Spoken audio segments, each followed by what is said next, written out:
Voici la deuxième génération de 5008. Si la première était un monospace, la nouvelle fait partie du monde des SUV. Tous les codes y sont, du sabot avant aux protections de passage de roue et latérales, sans oublier la garde au sol rehaussée. Le nouveau 5008 est en fait une version allongée du 3008 avec lequel il partage toute sa face avant, ce qui lui permet d'embarquer jusqu'à 7 passagers en série.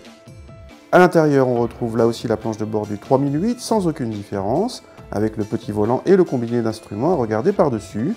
Celui-ci est entièrement digital de série dès la finition d'entrée de gamme. On retrouve également les interrupteurs chromés appelés toggle switch et l'écran central tactile plutôt réactif. L'ensemble est flatteur malgré quelques ajustages imprécis. On retrouve ici le 2 litres diesel bien connu de chez PSA avec ses qualités de souplesse. Il est relativement à son aise sous le capot du 5008 puisqu'on passe de 0 à 100 en moins de 10 secondes. Mais le point fort vient, comme sur le 3008, de la partie châssis, avec un train avant mordant et une sensation de dynamisme étonnante pour le gabarit, tout en préservant un confort correct malgré nos roues de 18 pouces. À l'arrière, on trouve 3 sièges individuels, identiques, coulissants et escamotables individuellement. En position reculée, l'habitabilité est excellente, notamment en espace aux jambes.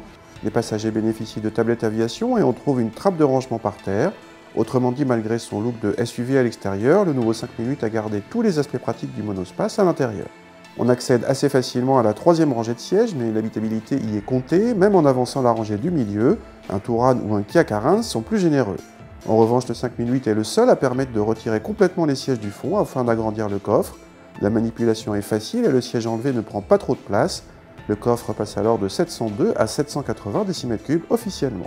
Côté budget, Peugeot annonce des consommations raisonnables vu le gabarit de l'engin et toutes les versions diesel échappent au malus écologique 2017. En tarif, le nouveau 5008 est plus cher de 1 700 € par rapport au 3008 équivalent, la gamme étant identique. Voilà qui place ce 5008 un peu cher, d'autant qu'il n'existe pas en 4 roues motrices, mais sa présentation et sa partie châssis sont des atouts maîtres.